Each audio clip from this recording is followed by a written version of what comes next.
Ольга Петровна давно перестала любить праздники и выходные. Последние несколько лет в рождественскую и новогоднюю ночь она была одна. Женщина налила чашку чая и села за пустой стол. До праздника осталось каких-то пару дней. Нет, гостей она уже давно не ждала.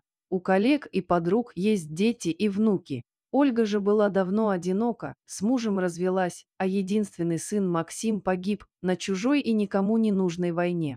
Теперь она это четко понимала. Ольга родила его рано, в 17 лет. Когда Максим погиб, ему было 18, совсем еще мальчишка. С тех пор прошло 12 лет.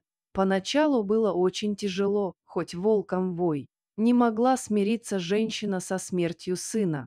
Помогали Ольге всем миром, родственники, друзья и соседи, сама бы она вряд ли справилась. По ночам ей снился сын, как будто она открывает дверь, а там стоял живой Максим. Долго она еще вздрагивала от телефонных звонков и звонков в дверь. Жить не хотелось, только работа спасала. Женщина прошла в комнату, включила телевизор и села в кресло. Новогодние рекламы и поздравления маячили в телевизоре.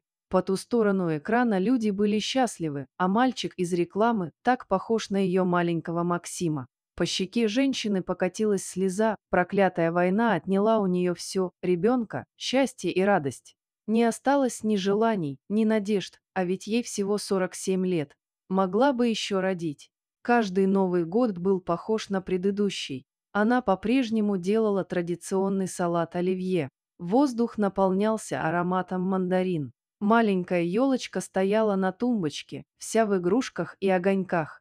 Так они вместе с сыном всегда встречали Новый год.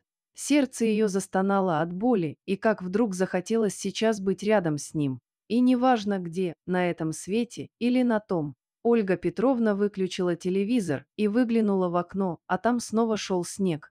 Острая необходимость посетить могилу сына толкнула ее одеться. Положила в сумку мандарины, пару конфет и пошла на остановку. Ольга села в автобус и поехала на кладбище, несмотря на снегопад. Автобус доехал быстро, и до места назначения она добралась минут за 40. Женщина брела по снежной аллее кладбища, навстречу ей попался сторож. После приветствия он долго смотрел ей вслед. Дойдя до могилки Максима, Ольга положила мандарины и конфеты. Смахнув со скамейки снег, она присела рядом с сыном. Женщина посмотрела на портрет на памятнике. Максим был в форме и улыбался, таким его и помнили. «Вот, сынок, пришла к тебе», – тихо сказала мать. «Ты ведь так любил Новый год. Принесла тебе твои любимые мандарины. Как же мне плохо без тебя, сынок, а ты лежишь тут совсем один. Хоть бы знак подал, что слышишь меня». Она опустила лицо и закрыла его ладонями, по щекам потекли горячие слезы. За спиной послышался странный звук, похожий на вздох. «Тетенька, угостите меня конфеткой», – послышался за спиной детский голос. Она обернулась, а там мальчик, лет 6. Он стоял в снегу за оградкой, рядом с ним сидел щенок. Испуганными глазами ребенок смотрел на женщину. Было видно, что он весь промерз. «Подойди ко мне, малыш», – ласково позвала его женщина. «Я бы угостила тебя, но с могилки брать нельзя, а больше конфет у меня нет с собой». «Ты откуда здесь взялся? Меня собачка сюда привела», – отвечал мальчик и погладил пса по голове. «Это твоя собака?» «Нет, я ее встретила около магазина, и она позвала меня с собой. Вот я и пошел за ней. Я подумал, что это ваше животное». Максим когда-то тоже мечтал о собаке, но Ольга Петровна тогда была против. Она считала, что это лишние хлопоты. Но сейчас взяла бы хоть 3 собак, лишь бы сын был жив. Пес увидел слезы на ее глазах, заскулил, подошел к женщине и уткнулся влажным носом в ее ладони. Ольга Петровна погладила ее. Сердце щемило от жалости. «Тетенька, мне кажется, что он бездомный, возьмите его себе, а то на улице так холодно», – попросил мальчик. «А где твой дом?» – спросила ребенка женщина. «Вон там», и мальчик показал в сторону маленьких, деревянных домов. «Мамка моя, с дядей Колей пьяные валяются. Дома кушать нечего, вот я и пошел по магазину, может, хоть хлебушка кто-нибудь даст.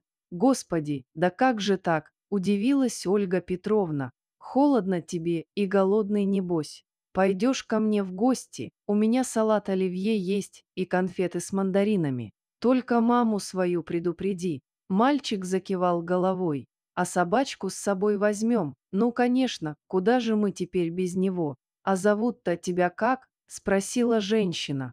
Мака, вообще-то полное имя Максим, но мама меня называет Макой. Как? Максим? И Ольга Петровна чуть не упала. В доме было холодно и пахло плесенью.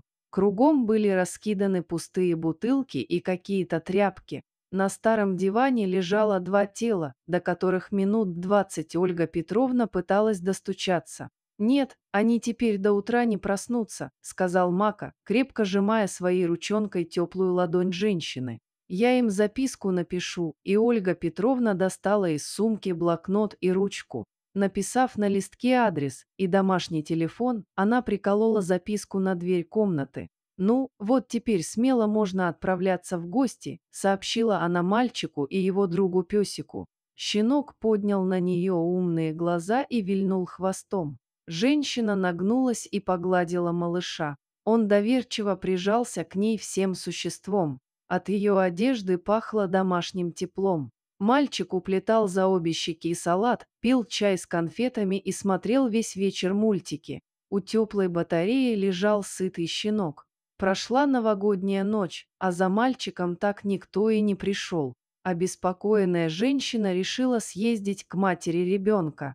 Отвезти ребенка в холодный дом, чтобы он опять скитался и попрошайничал, она не могла. Подъехав к дому, у калитки она столкнулась с участковым. Оказалось, что ночью мать ребенка вместе с сожителем угорели в доме. Рано закрыли заслонку в печи. Участковый сообщил, что видел записку и как раз собирался навестить женщину, которая забрала мальчика к себе.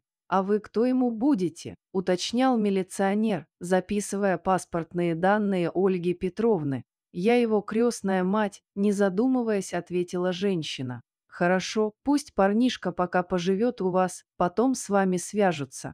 Как объяснить мальчику, что случилось с его мамой, она не знала. И решила пока ничего не говорить про смерть, подрастет, тогда расскажу. Женщина придумала историю, что мама срочно уехала и попросила Ольгу Петровну, чтобы Мака пока пожил у нее. «Вот и заживем мы с тобой славно, я тебе с песиком комнату отдельную приготовила, а осенью в школу пойдешь. А как мы, кстати, собаку назовем, а то он у нас все пес, да пес?» – спросила женщина. «Оливье», – уверенно выпалил мальчишка. На дворе стояли 90-е, и чужие дети в эти лихие годы были никому не нужны, поэтому Ольга без особого труда оформила опеку над ребенком, а чуть позже усыновила его окончательно. Сама женщина была на седьмом небе от счастья, ведь наконец она была не одна, да и не просто не одна, а с родным человеком, можно и так сказать. Шли дни и месяцы, мальчишка привязался к ней, своей новой маме. Видимо, он без всяких слов и объяснений все понял про то, что случилось с его матерью, и не ждал ее. Такие дети очень быстро взрослеют. Прошел год с того дня, как женщина встретила мальчика. Ольга Петровна обернулась к могиле, когда уходила с кладбища. С портрета, улыбаясь, на нее смотрел сын. «Спасибо тебе, сынок, за рождественский подарок», – произнесла она. «Теперь я точно знаю, что ты слышишь меня.